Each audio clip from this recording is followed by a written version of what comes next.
Howdy, howdy, all. Welcome on into Goose Talks Film. I'm your host, Goose, where we review new release movies every single week and the odd classic review as well, as we saw yesterday when I did a review of The Descent.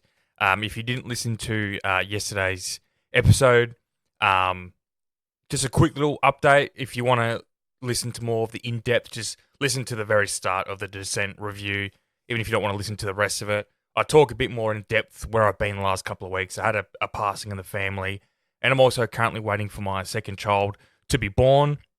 So there's going to be inconsistencies in the channel for the next few weeks, at least probably within the next month. And the 2 to 3 weeks beforehand didn't go to plan. Like I said, my grandpa passed away, sadly. So focused on that and family and spending time with him and all that before he passed, and spending time with family a bit afterwards. So, yeah, if you want to listen to a bit more depth, that's what happened. That's where I've been. But anyway, we are talking about the slightly new release movie, Hard Eyes. This was one I was going to be reviewing about 3 weeks ago. And like I just said, unfortunately couldn't do that. So I thought I'd still review it here. When I was going to review it, it was still going to be relatively new. It was going to be only like a few weeks after release. So, yeah, it's about, I think, 5 to 6 weeks after its release. But I don't know, it's yet to drop on digital in some markets. It is on digital in other markets. So if you weren't able to catch it at the movies, it will be on digital very, very soon to rent or buy. So if you don't know, Heart Eyes is a Valentine's Day based horror movie.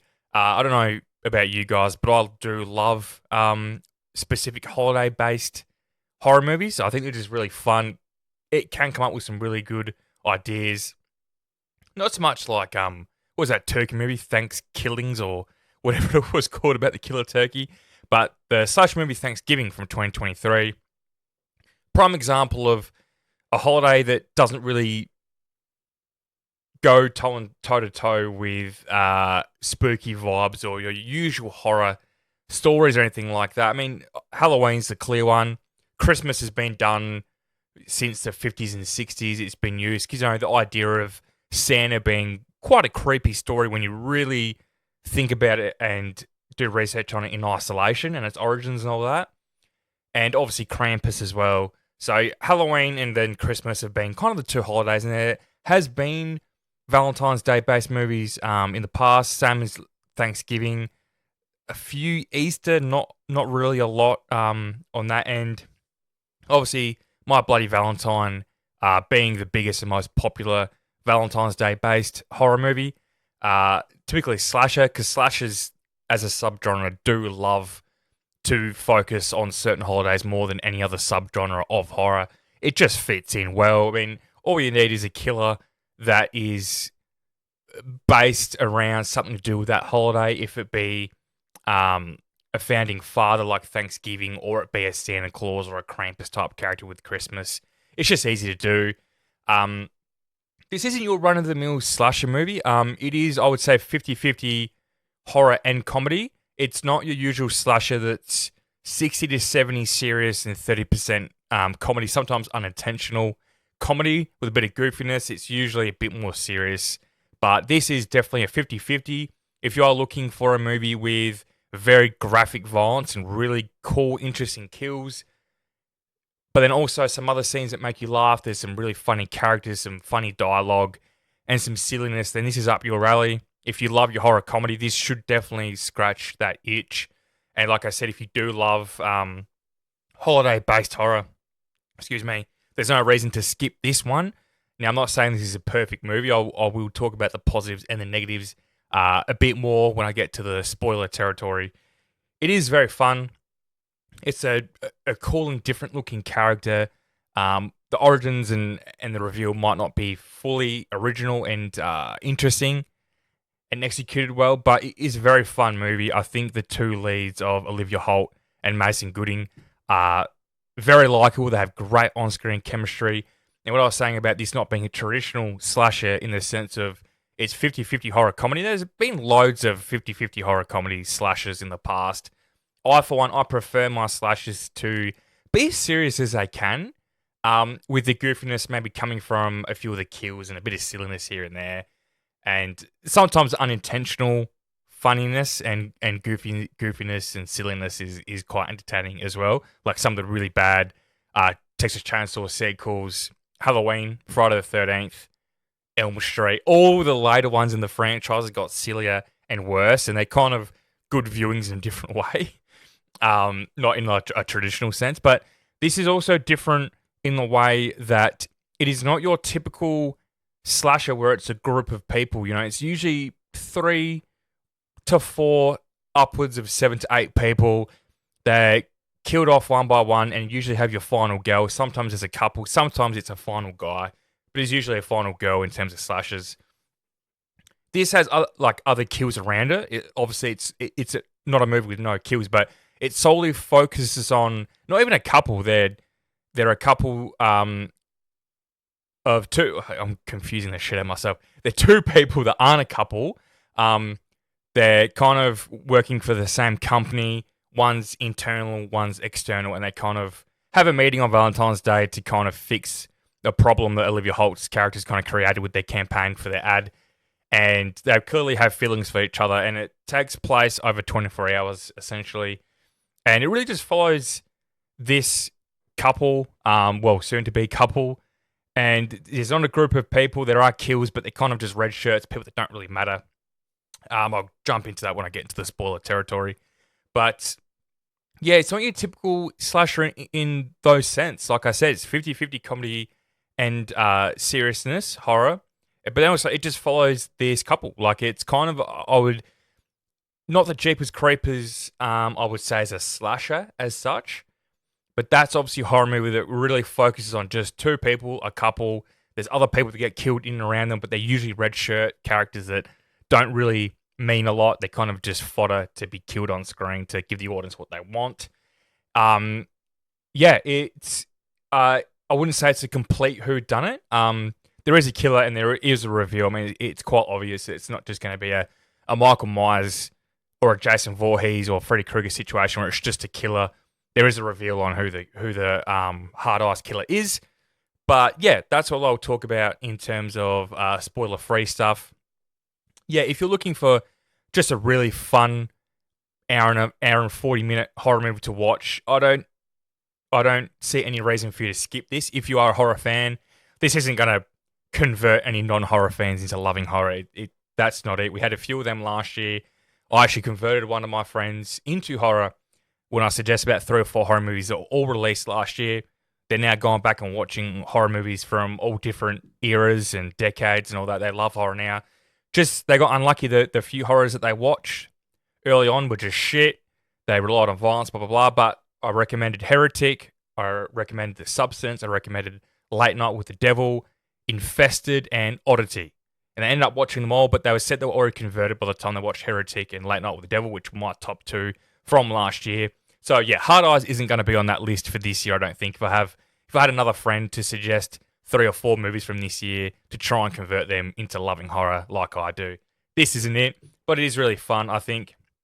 If you're only a person that watches typical, certain specific subgenres of horror and you love slashers and you also love funny horror movies, this will definitely scratch that itch, like I said. That'll definitely fill the void. I don't think you're going to want to turn this off. You might not love it. You might not want to rewatch it again, but I would be very surprised if specifically the people that love those two things, slashers and also funny horrors, I'll be very surprised if people that love those two things will turn this off and hate it that much they can't get through it.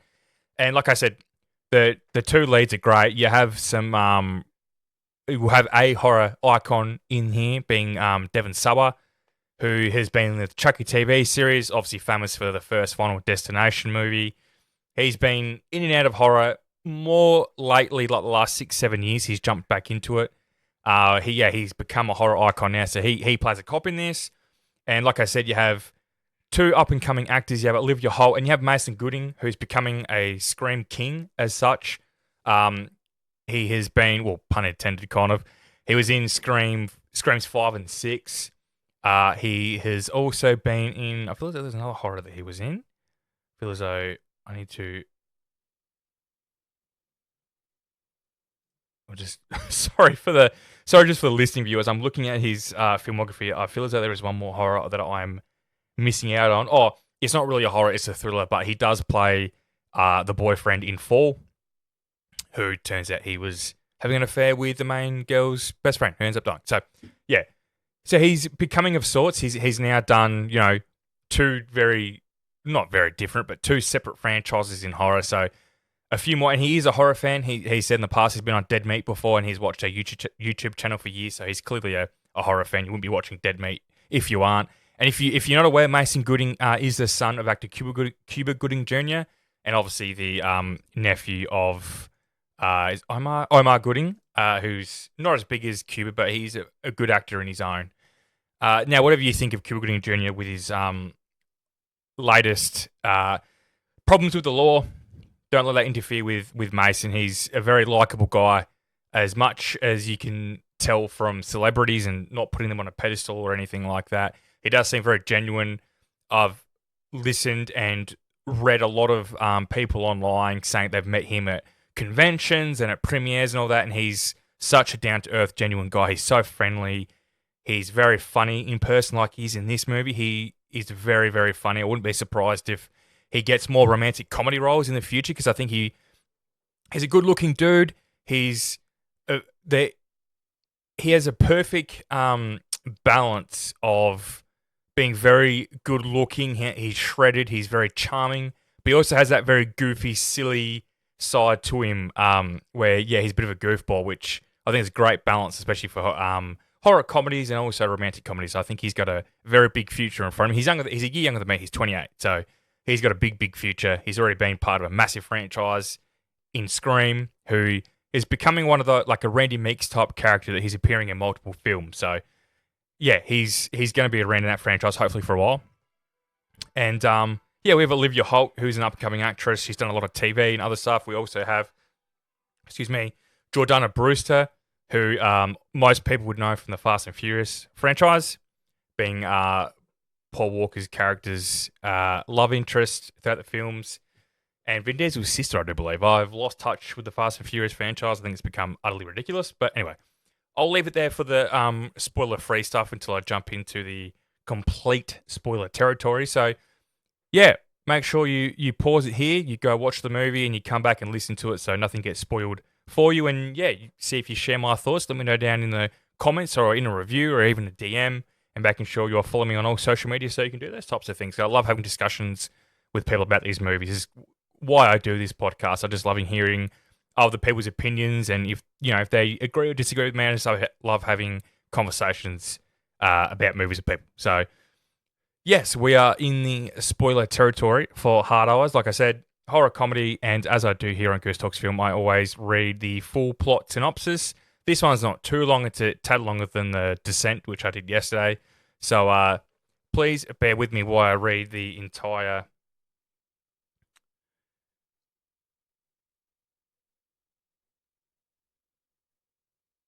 Sorry about that. Sorry about that massive pause. I apologise. So this is the full plot synopsis. For the past few years, a serial killer known as Hard Eyes has moved from different cities in the United States, killing multiple couples on Valentine's Day. In the present year, Hard Eyes moves to Seattle and murders two couples, one at a winery and another at a spa. A wedding ring engraved with the initials JS is found at the winery. Ella McCabe, a pitch designer for a jewelry company who has recently broken up with her boyfriend Colin, is ridiculed for a commercial she wrote involving doomed couples seen as offensive in light of the recent murders.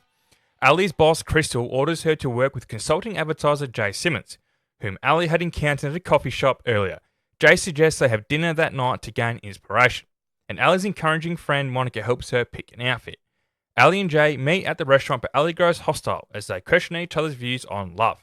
An offended Jay leaves and Ali follows, kissing him as she sees Colin approaching with new girlfriend Sienna. From a distance, Hard Eyes watches.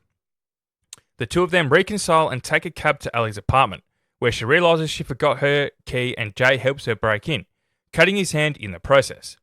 Ali helps tend to Jay's wound upstairs, only for Hard Eyes to attack them. He kills a cab driver and chases them, knocking Jay out. Ali flees until she is able to summon help. Detectives Janine Shaw and Zeke Hobbs arrest Jay for the murders, having found him with the killer's mask and weapon. At the station, Shaw and Hobbs point out Jay's initials match the ones on the ring found at the winery, and that he was in the same cities at the same time as the killer's previous attacks. Ali waits in the lobby with desk officer Fran and IT technician David. On his way out, David asks Ali on a date, but she declines due to her recent stress. As the power is deactivated, Hard Eyes appears and kills Fran before moving in against Ali. Shaw confronts Hard Eyes, who escapes and kills Hobbs. Ali rescues Jay and they flee to a drive-in movie theater where they connect while hiding. Hard Eyes slaughters several moviegoers, causing the duo to decide to confront him. In the scuffle, Ali and Jay fatally wound Hard Eyes and they unmask him to reveal an unknown man. They are tended to by an ambulance until Shaw, injured but alive, arrives. She offers Jay a ride when he accepts. At home, Ali realizes she fell in love with Jay and goes to find him, but Hard Eyes calls her to reveal that he's holding Jay at a chapel and will kill him unless she comes alone. Ali arrives and Hard Eyes is revealed to be David and Shaw, secretly a married couple, while the deceased third killer was their fanboy and lover. They have committed every murder, switching out the costume. In particular, David killed the couple at the winery, losing his wedding ring. Their motivation is a kink for killing together for fun. They present Ali with the choice of killing herself or Jay, but she shoots Shaw instead, hitting Jay in the process. The two couples fight and Jay stabs David in the eye with his own arrow, resulting in David falling on candles, whose wax immolates him. A shocked and enraged Shaw attempts to kill Ali, but Ali surprises Shaw by stabbing her neck with a metal straw and gains the upper hand, pushing Shaw onto the sword of a statue of Saint Valentine, which stabs her through the neck as it slowly decapitates her. David momentarily springs back to life, but Jay shoots him dead with another arrow, finally ending the Hard Eyes killing spree. 1 year later, Ali returns to medical school and the couple attends a drive-in movie.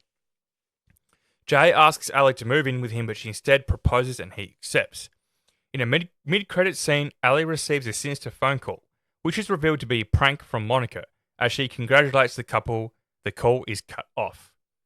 So that is Hard Eyes. Like I said, a lot of silliness and what have you, and it's just easier to talk about straight away is the ending once I have to do the full plot synopsis while it's fresh in my head. The reveal of who the killer/killers were was probably the most disappointing part of the film for me, and it's always one of the most important aspects of this type of subgenre of slasher, who is kind of like a whodunit.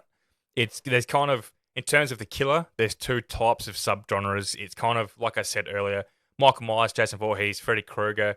You know who the killer is. They're like either a demonic entity or whatever they are.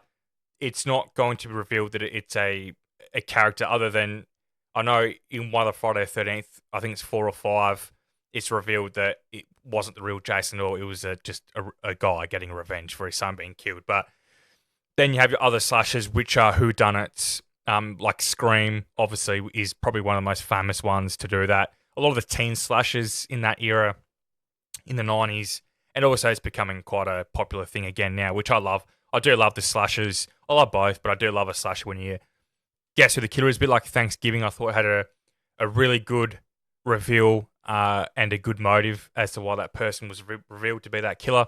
This one, I don't think hit the same way. I think it was very clunky and very silly, and it wasn't done or revealed enough for me to believe that their defense would be, it's a meta thing that the guy David, who was secretly Jordana Brewster's husband, was the other half of the killer. We saw him in one scene. He was literally introduced, asking her out on a date, and then that was it. And that's when Hard Eyes Killer appears. So it makes sense that it was him because he's already there. But I thought that was really lazy that they made a joke that the Hard Eyes Killer they killed at the movie theater was someone we hadn't been introduced to. Like, they literally say, I have no idea who that is. That was kind of a joke, right? That was kind of going back to certain Scooby-Doo episodes where they took the mask off and didn't know who the person was. They'd be like, wait, who are you? We weren't expecting you to be the old janitor or whoever. So that was a funny joke. That kind of felt okay. But when it comes to the David revealers, he was literally in one scene.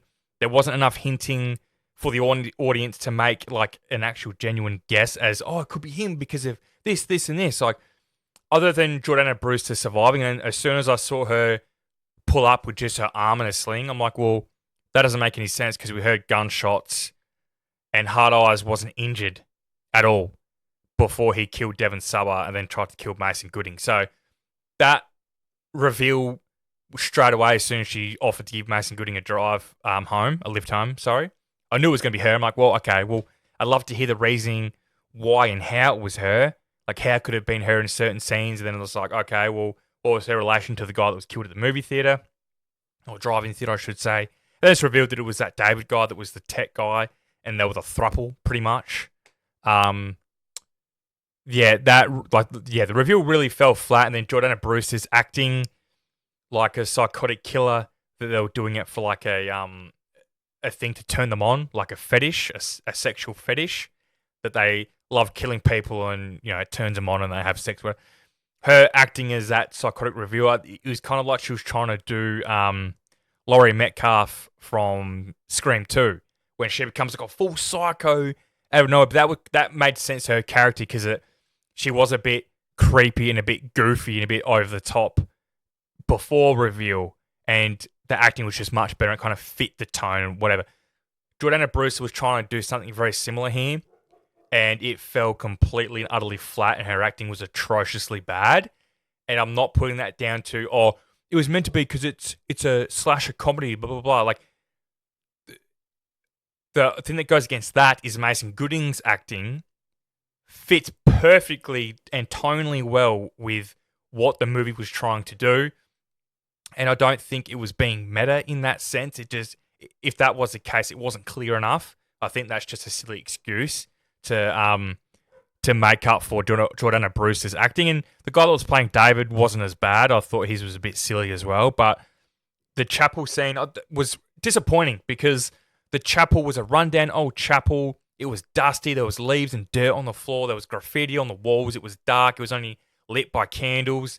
That was a really cool climax final setting. And one of my favorite ever, not only favorite slashers, but favorite horror movies ever was The Burning from 1981. It is the best Friday the 13th ripoff, and it's actually better than the first Friday the 13th movie. The Burning had an awesome final climax, and that's because the final setting was in this old, like, warehouse type thing that's burning down as they're having the final conflict with Cropsy, who was the slasher villain in The Burning. And that seared into my brain, that scene. And same as, it's not the final climax scene, but towards the end of the scene in Wrong Turn, when they're up in the Firewatch Tower and they're getting chased by Three Finger, I think his name is, through the trees.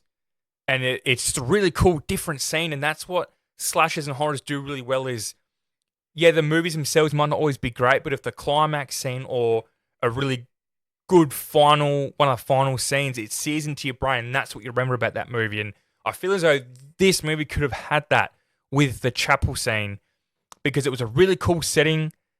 Up until that point, I thought the killer was interesting and cool, and they looked cool with the heart-shaped goggles and the like skin type mask that went over the full, like a skull cap type thing with a jacket. Kind of looked like, an old school slasher villain, like a stuntman in just a jacket and a woolen jumper, or like a leather jacket or a bomber jacket with a mask, and they kind of move slowly but also fast at the same time. So I love that throwback. Just the Hard Eyes killer was really cool because we've had a lot of, Ghostface and those types of slasher villains like Freddy Krueger. They're not big bulking stuntmen. They are, stuntmen were in Scream, but not imposing or hulking. They're more like creepy, stealthy type killers. And I love this throwback to your Jasons, Michael Myers, even your Leatherface. So that was really disappointing to me. I thought the confrontation at the chapel should have just been one of them in the Hard Eyes costume, had a tussle or whatever, near death, and they take the mask off, and it's Jordana Brewster or it's David. Maybe Jordana Brewster bursts in as if she was kidnapped along with Mason Gooding. Kind of like that's not original either, but I think it would have worked a lot better. She comes in, she's all bloody and stuff, as if her and Mason Gooding were both kidnapped as she was trying to take him home. And then the reveal is, she puts the gun to Olivia or Mason's head. And it's like, well, I'm actually with him. But that would have been better. But I just think the reveal and Devon Sawa's character was just kind of thrown to the wolves. There was like a bit of back and forth between him and Jordana Brewster as the two cops had some funny scenes about finding a partner, and he was obviously trying to hit on her and she wasn't interested. And then he kind of just gets killed, and it's the most lackluster kill of the entire movie. This movie's filled with really good kills, which I'll get to. I thought that was, yeah, I thought that the ending and the reveal is kind of where you want the movie to hit the most. When you're doing a slasher movie, you want your main characters, including the killer as well, so one or two protagonists and the main antagonist, you want that to be as interesting, cool, and good as awesome as possible. And then you want the ending to hit with those characters because you care about the characters, you're invested. Even if you're invested because you want those characters to be killed, it doesn't matter. You're still invested either way. And I was invested, and then the ending kind of fell flat, and it's kind of like, oh, well, yeah, I think the first half was a lot better, and even like the first 3/4 of the film were good, and then the ending fell flat because of the reveal, and Jordana Brewster's acting was very bad. Like, it was very, very bad, and I don't think I'm going to listen to any argument that says that it was a good performance. And like I said earlier, I don't want to hear the excuse that it was a meta or a throwback to a certain other movie or a certain character because it wasn't hinted at or revealed enough for the audience to know.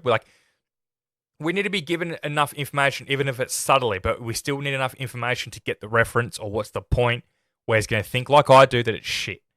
Like I said, guy playing David wasn't as bad, but I think that character was very silly because we didn't even see enough of Jordana Brewster's cop character. If we saw enough of her, and he would have just been a side character, like a reveal, like, oh, we don't really need to know much about him because we're fully invested in Jordana Brewster's character. She's the one carrying the full load. He's kind of just a secret character on the side, which has worked in the past. There's no reason why that couldn't have worked. Sorry. So, yeah. But that's probably the big negative. I think the kills were really, really cool. I thought the kills with the two villains were really good. They made a subtle little reference about Saint Valentine being decapitated, and then that's pretty much what happens to Jordana Brewster. And then obviously David's character gets the arrow, and then he gets scalded by the candles, and then he gets another arrow in the head from Mason Gooding. So yeah, the villain kills were good. They would have been a lot better if the reveal and the lead up to the reveal was a lot better in that sense. But the engagement kills at the winery were really, really good. The chick being crushed in the turbine thing. Yeah, I thought, the kills were as original as they could be for a movie like this, and they were really, really fun and really, really silly. I thought like the music and the overall aesthetic was really good. The production value was really, really good. The budget was 18 million, which is quite interesting. It's kind of in the middle of what a lot of horror movies were last year. It's kind of, you had your bigger budget horror movies that, like The Exorcist and the Omen, not The Exorcist, sorry, the Omen movies and all that. They were 25, 30 million and upwards, up until I think 50, 60 was definitely the highest. And then you had your Late Night with the Devils and your Immaculates that were between 7 to 13 mil, 12 mil. Hard Eyes was 18 million and the box office was 32 million, and the marketing wasn't super extensive. So I couldn't imagine that they would have spent a crap ton of money. So this would have been a little bit of a profit of a movie. It didn't make a shit ton of movie, but doesn't need to. These slasher horror movies, I don't think you're investing in greenlighting a slasher movie like this on an $18 million budget thinking that it's going to be one of those very low percentage sleeper hit slasher movies that make over 100 million. They have happened and they will continue to happen, but it's not something you can bank on because there's literally one in every 20 or 30 slasher movies that make that much money. There isn't a big franchise sequel or a legacy sequel or something like that, obviously. But we're talking about like original slasher movies like this. Even I think what would have done this really good in the marketing, kind of markets itself, is when you're doing a holiday-based horror movie, like your Hard Eyes or your My Bloody Valentines or any Halloween, like Thanksgiving or whatever, they kind of market themselves because they're released around about time, saying, on Valentine's Day, this and this and this will happen. Like, take your partner and have a good time, and this should be your date night. Go out for dinner, then watch Hard Eyes at 8:30 p.m. after dinner. So it kind of markets itself. I think it's really good. You don't need to spend a crap ton of marketing when you're doing that anyway, because there's posters around at movie theaters, and that time of year in your November, December's, and your very early January's is when a lot of people are going to the movies, particularly in North America. So that's when you just put your movies around saying February 14th or around about February 14th, obviously depending on what day Valentine's Day falls on. People seem like, oh, cool, like a Valentine's Day horror movie. Like, let's go watch that in 6 weeks' time. So, yeah, I think that is the free marketing sense of doing a holiday-based movie or anything along those lines. Yeah, there's really not a lot. There's not a lot of side characters. Yeah, you have Olivia Holt's friend that I thought was possibly a involvement type character, like with a hard eyes killer, but she's turned into nothing. And the mid credit scene could lead to something that, yeah, she might be involved in the future, or it might be revealed in the sequel that she was. I think that the sequel has been greenlit. So that'd be interesting with her. Then you have the boss that was kind of a little red herring that she didn't eventuate to anything. You have obviously Devon Sawa that was not even a red herring because he didn't, like I said, see enough of him to even question if he was a good or a bad guy secretly. So yeah, this was directed by Josh Rubin. He is known in the horror community. He has acted in more things than he's directed. He's directed episodes of the Die Hard TV series that has Kevin Hart in it, of course. He acted in the Creep Tapes, which is the Shudder fan footage TV series. He also directed Werewolves Within, which is probably his most famous movie. A lot of the other ones are just short films and TV pilots that never come to fruition. So yeah, Werewolves Within, which love or hate, was a bit divisive, was released just after COVID, but that is a well-known horror movie, either good or bad. So this definitely put him in higher regard in the horror community, and also hopefully he gets more horror roles if that's what he wants to stick to. I think the direction and overall feel of this movie, like the production value and stuff, was like really, really good. So I hope that he continues, or if he wants to do other genre movies, I think he's going to do really, really well as well. So yeah, that's probably all I'll talk about for the movie. And as I usually do here on New Release Movies, I'll do some trivia and I'll do like a final review, and I'll leave it there. But we've got some trivia here, which is always fun to read.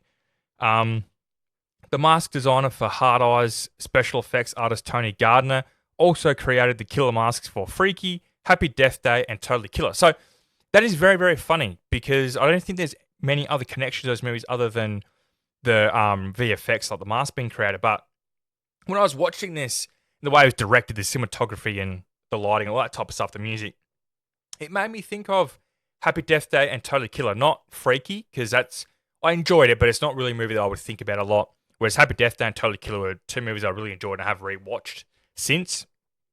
You definitely put Hard Eyes in that same category of it's probably a bit more comedy than Totally Killer and Happy Death Day, but they would probably be I would say a 65-35 split in terms of seriousness and comedy, give or take. Whereas Hard Eyes is a bit more comedy, but yeah, if you enjoy movies like Freak and Happy Death Day and Totally Killer, Hard Eyes, that'd be a great marathon to have with like you and your friends and stuff. Watch these type of movies. They're all released within, I think 6-7 years of each other. They feel very similar.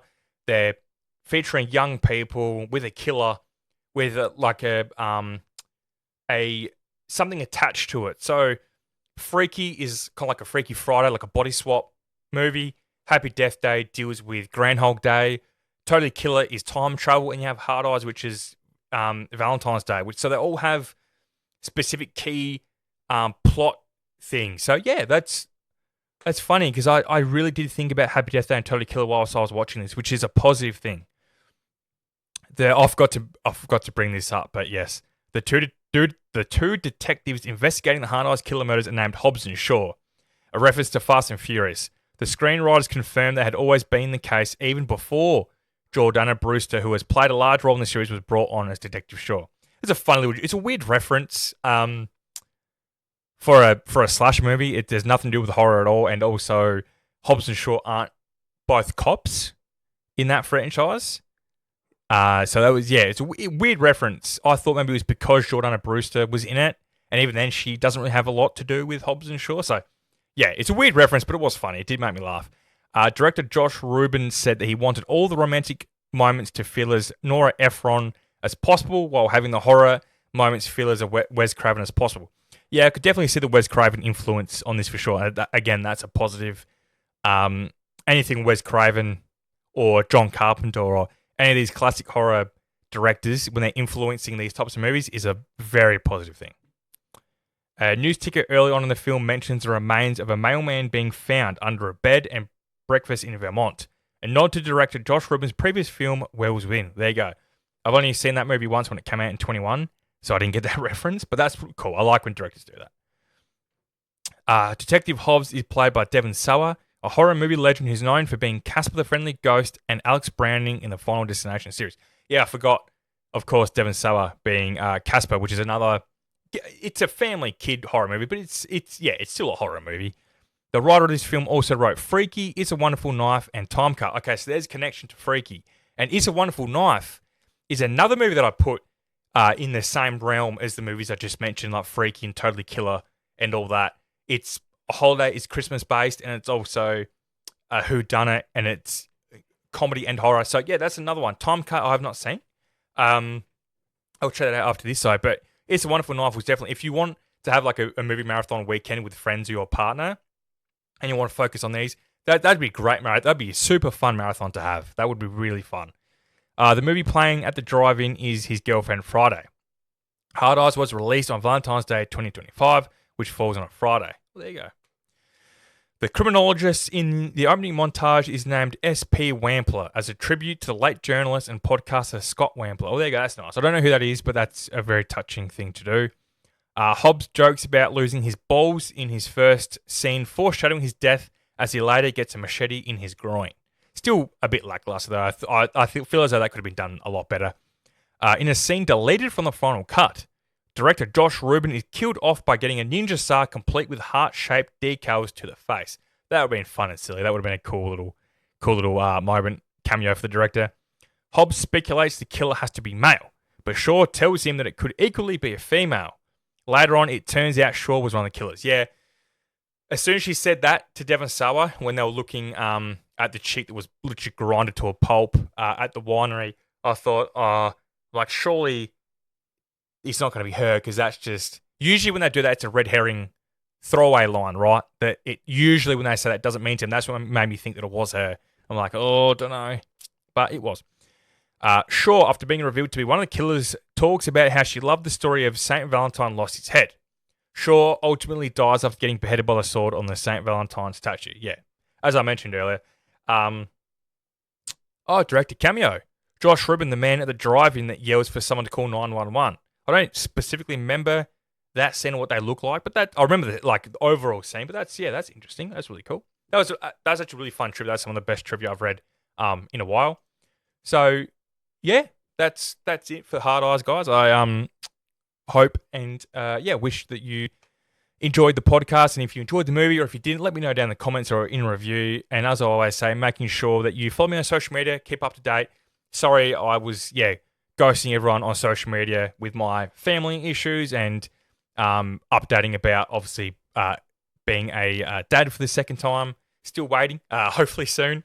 We're over the due date now, but I will just be posting as, very irregular as I can when I have time. Obviously, my main focus is going to be with my family and spending time with them in this very exciting time. But I usually have spare time late at night. I'm a person that stays up late and gets up early. I work on about 4 or 5 hours sleep when the rest of my family's asleep.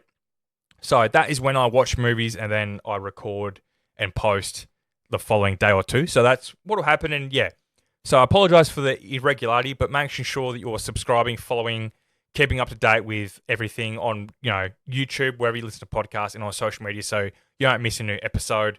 And I appreciate it, guys. Thanks for all the love, and a few people that checked in, making sure I was just okay, because they realised that I was saying at the start of the year I was going to have a fresh start and be as consistent as I could.